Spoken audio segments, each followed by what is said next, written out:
Welcome to Small Business, Big Network, the podcast for small business owners who want big results from their networking. I'm Liz Drury, a freelance voiceover artist who knows that if you're not working, then networking could help. Mark Clements is a freelance HR specialist who runs Authentic HR. He also runs a networking group for other HR professionals. Mark says he networks every day for his business. And if you're not staying visible by networking or connecting with people on LinkedIn, for example, then your business is like the sediment that drops to the bottom of the glass. Thank you very much for being my guest on the podcast today, Mark. It's great to be here. Thank you very much. Now, you're an HR specialist, and looking at your LinkedIn profile, it seems that you've always been involved in HR. So what was it that drew you to this sector? It sounds a bit old-fashioned, but I just love people. Back in the day, before it was called human resources, it was personnel. My cousin worked in HR in a bank and recommended it as a career. It sounded interesting. And back in the 80s, I applied for half a dozen jobs in banks and got them all. And thought, look, I won't take the one he's at because everyone will just assume he got me the job. So I went to work at RBS, not in HR actually, but after a few years of real banking, applied internally and moved into HR and loved it and never looked back. And so how long were you at the bank for? 11 years at Royal Bank of Scotland, but in various different roles. And that was a great training ground in HR. So, I left school at 16 on a Friday, started work on the Monday. And I did things like the graduate milk round, so doing psychometric testing and lots of school leaver interviews, dealing with expats. Considering I was quite a young man at the time, I was dealing with the trading floor. That's a different type of person. You can imagine some of the egos, but also super fast-paced, really demanding. So it was kind of a good way. I started very much at the bottom, doing the admin, doing the graph work, having to work on a real tight turnaround. And I really thank RBS for that great learning, really. Yeah. Now, you mentioned that was sort of back in the 80s that you were applying for jobs and starting work. How have you seen HR change over that long period of time? In the old days, HR was almost slightly feared. If I went into a factory with my suit on in Wales and walked through, everyone would be looking, oh my God, he's here to make us redundant. It was a bit... like the internal police force. I think over the years, HR has changed for the better. We're much more of a business partner now. We're not seen as only on the side of the organisation. It's, sometimes we're representing the views of the individual, basically ensuring fair play. I always wanted to be a policeman when I was at school. And in a weird way, perhaps I ended up in that kind of similar work, but without the risk of getting attacked. Now, you've worked for some big companies over the years, including 18 years at Sony. What was it like working for them? Oh, I loved it. I love being self-employed now. But, when you're on your own, you miss the team camaraderie. And although I was there a long time, it almost feels a bit too long. I had a number of different roles within, a big organisation. Did some amazing things, travelled the world. By the end, I was responsible for teams covering 19 countries, including UK, Ireland and Eastern Europe. So I've seen the world, been to Japan. That was amazing. And also, events like I went to the Television and Radio Awards every year for 18 years. I've met almost every celebrity you can think of.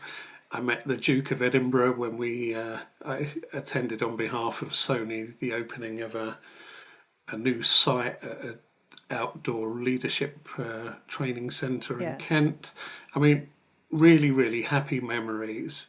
And again, a lot of experience, things like making 1,000 people redundant across Europe is not an easy thing to do. No. But also, I had the opportunity there to create my own team. And you could make a difference. You could pitch an idea. So, for example, I really saw the benefit in becoming a qualified mediator.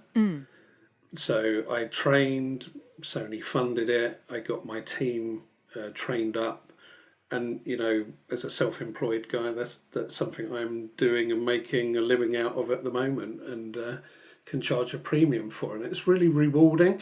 So being able to come up with an idea, pitch it, and then actually implement it is that was great. I mean, even, the government's got this new emergency notification system coming out, and I think they're going to test it on the 20th of April, where if there's any sort of bad weather or terrorist act or anything like that, they can notify members of the public. I was involved in introducing that across Sony Europe, pitching to the Works Councils. So some very different and interesting projects over the years. I thoroughly enjoyed it, and have a lot of respect and fond memories, and still friends there. So what was it that made you decide to go self-employed? Towards the end, I felt like I'd run out of new roles and interesting challenges. I was doing well. I seemed to be, in favour, as it were. But I just didn't have that spark anymore. And I saw an opportunity to ask for voluntary redundancy, and saw it as an opportunity to have a go with a bit of a financial cushion, so that if it didn't work out, I could at least say, well, you know what, I had a go. I went to LHH for career transition training. I don't know if you've ever done it yourself, Liz, but they really sort of strip you right back to basics. So even though I'd asked to go, you start wondering, oh my God, have I done the right thing? Why would I give up, a really good salary for the unknown, etc.? But it strips you right back to your core values. What is it you want out of life, and what are you good at, what are you not so good at? And I went to every workshop there was to determine, well, do you know what, I think self-employment is right for me. I mean, I get super bored really quickly. So one of my aspirations really was to get a real different variety of work in a number of different sectors. I never really understood or got, oh, well, you can't work in HR and banking if you haven't worked in banking before. It didn't feel right to me. People's people, the law's the law. And actually, that's exactly what I've proved over the last 4 years. I've worked in numerous different sectors and loved it, and made a difference at a whole variety, including education and schools, and doing safeguarding investigations and interviewing kids. Who'd have thought? But people's people. Now, you were a fairly new business when the pandemic came along. How did that affect you? In a way, number one, you're absolutely right. Number two, I don't really know any different, because, I went live 4 years ago, and then COVID hit. Strangely, it may have helped, because I tend to deal with conflict management and people disputes. It, particularly after COVID, it's almost as if all of these issues that have been bottled up have come to the surface. People not wanting to go back to work, having had a nice taster of working from home, or people raising grievances. So some of that side of it, mediations, has probably helped. The other thing I kind of stumbled across really is I became a mindfulness professional. It's a long story, but I had weight loss surgery in 2016. I lost 10 stone. Wow. and then later went back and had a tummy tuck and lost another couple of stone. So I had a bit of a transformation, and for me the light bulb moment on my personal journey there was discovering mindfulness. So when I was back at Sony, I wrote a kind of training course and shared it with my colleagues, and they liked it, and before you knew it I was running it at management leadership sessions in Portugal.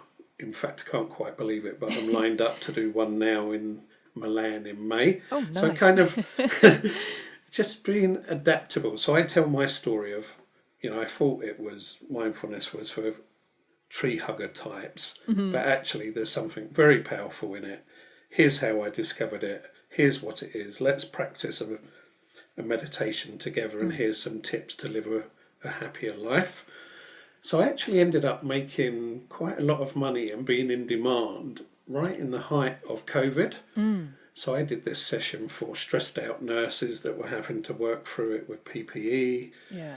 And of course everyone was locked up at home, so it was a way of doing it online and getting to the masses. So I never dreamt that would have become a sort of revenue stream, but actually as part of the whole wellness agenda, it's preventative. A lot of what I do is, tribunal defences and disputes, and when it all goes wrong, what I try and do now is a bit of legal awareness training, coaching, mentoring, guidance on the strategy to avoid this stuff happening. Yeah. Oh, that's great. So tell me something about the kind of people that you help. You said that you work with people in lots of different sectors. Can you give us an idea of kinds of clients you've worked with? I mean, just in this year alone, I did an assignment with Chelsea Football Club. So I really enjoyed it, because basically I went in and did 6 weeks holiday cover for a HR business partner. So they were an employee relations specialist doing a 5-day-a-week, very busy role, and I did their role in 3 days a week. What I loved about it was, amazing just to go in and work in such a, prestigious place, such as Stamford Bridge. In a way, it was lost on me because I'm not a football fan. The lead striker could walk by, or the manager, I wouldn't have known who they were. No, I wouldn't either. But I really felt part of the team, and I think did a good job and dealt with a number of issues.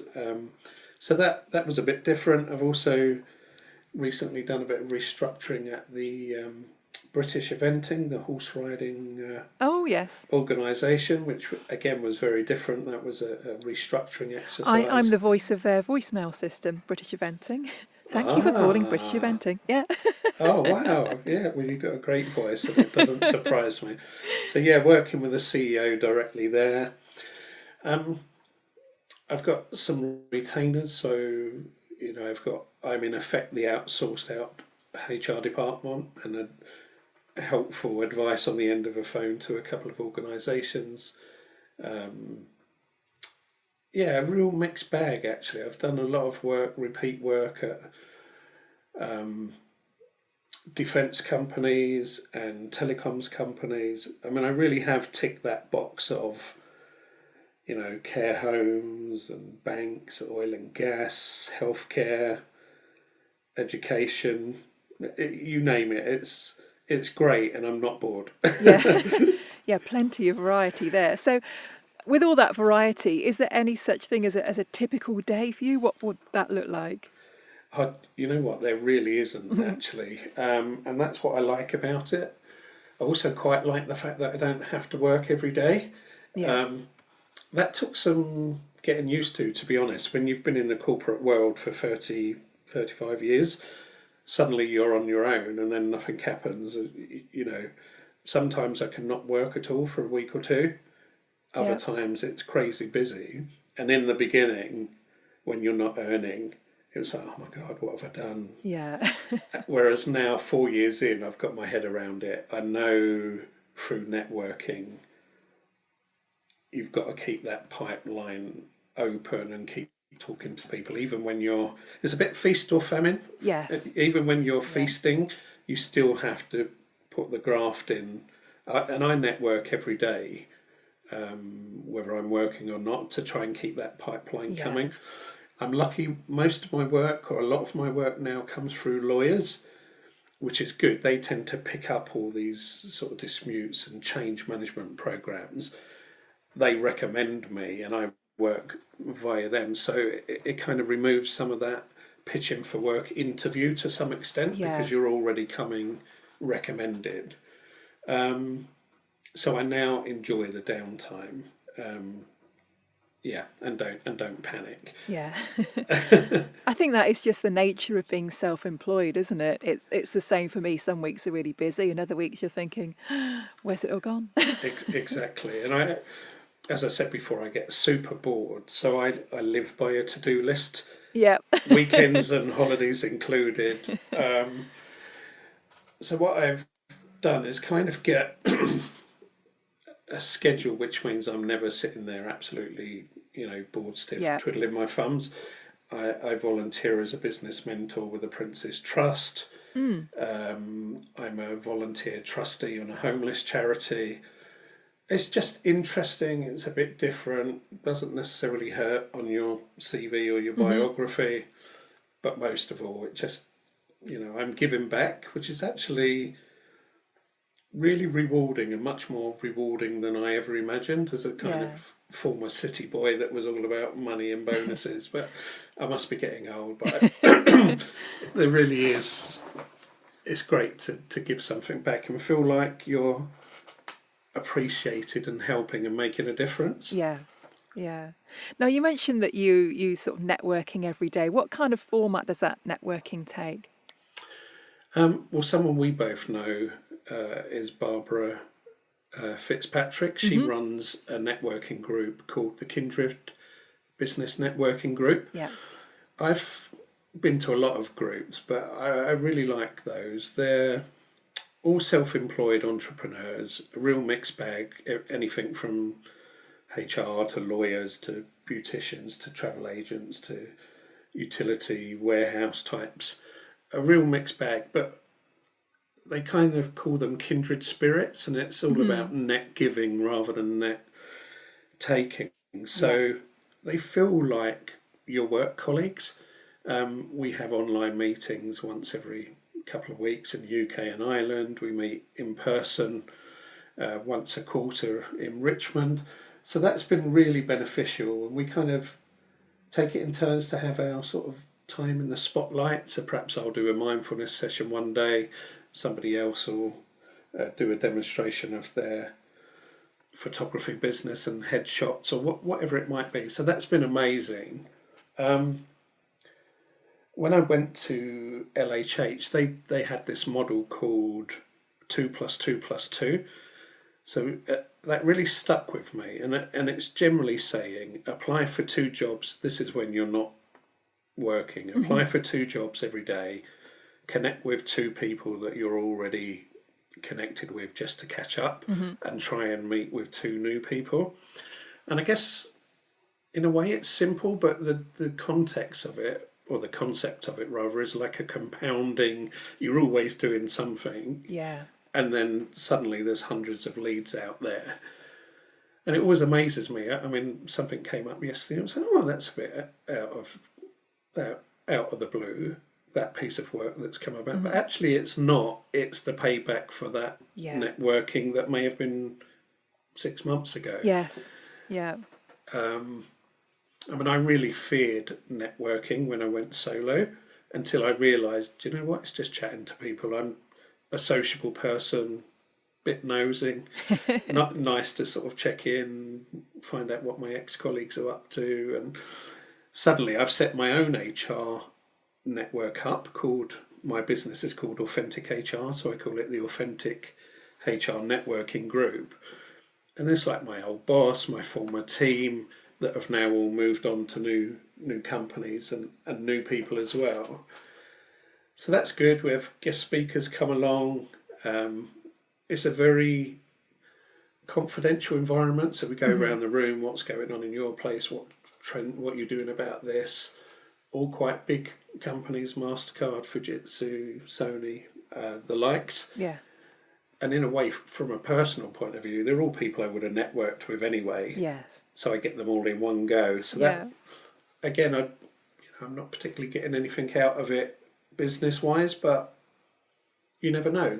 There is the odd piece of work, but mainly it's just nice and friendly, and we all get along. Yeah, and I should think support from other people who are in similar roles to you. Yeah, absolutely. I mean, especially early days, to speak to other people that are already self-employed and have done it for a number of years, so that you go in with your eyes open and they can say, look, there will be peaks and troughs, or it is all about networking, or, make sure you're seen regularly on LinkedIn, otherwise you're a bit like the sediment that sinks to the bottom of the glass. I mean, if nobody tells you wouldn't necessarily know, right? Or how the algorithms work on the searches. And so, top tips, don't be afraid to ask for help. Yeah. And it took me a while to get my head around that, because I didn't want to be seen to be weak or not know what I was doing. But people generally are very, very helpful and happy to share and help and advise. Yeah, I think so. So was networking something you did at all when you were employed, or is it something that you've come to since you've been working for yourself? I think on reflection, I was always doing it, and I would say I'm quite natural at it. And I'm still now in contact with people that I dealt with years and years ago, including people that were, in the external lawyers back 18 years ago that again have now moved on to other places. So that's given me that network of people outside. So I've probably stepped it up more when you're in the corporate space. It's nice to do. It doesn't feel so personally beneficial, if you like. So, but in hindsight, I've always actually done it in all aspects of life, actually, socially and work-wise. Yeah. So finally then, Mark, if people want to find you, to find out more about Authentic HR or the networking group that you run, or just connect with you, what's the best way for people to find you? So obviously I'm on LinkedIn, so Mark Clements, by all means, look me up and try and connect on there.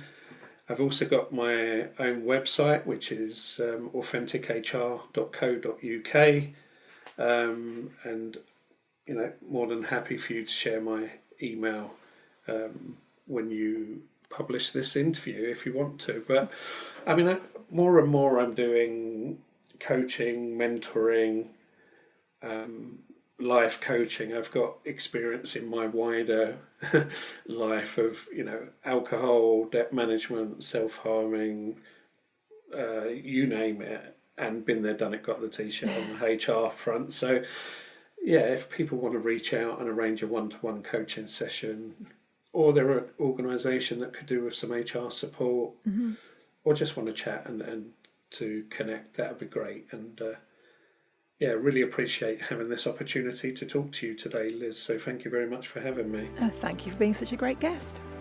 You're welcome. Thanks for listening to Small Business, Big Network. If you found this podcast useful, please do rate, review and subscribe. And don't forget to share it with the rest of your network too.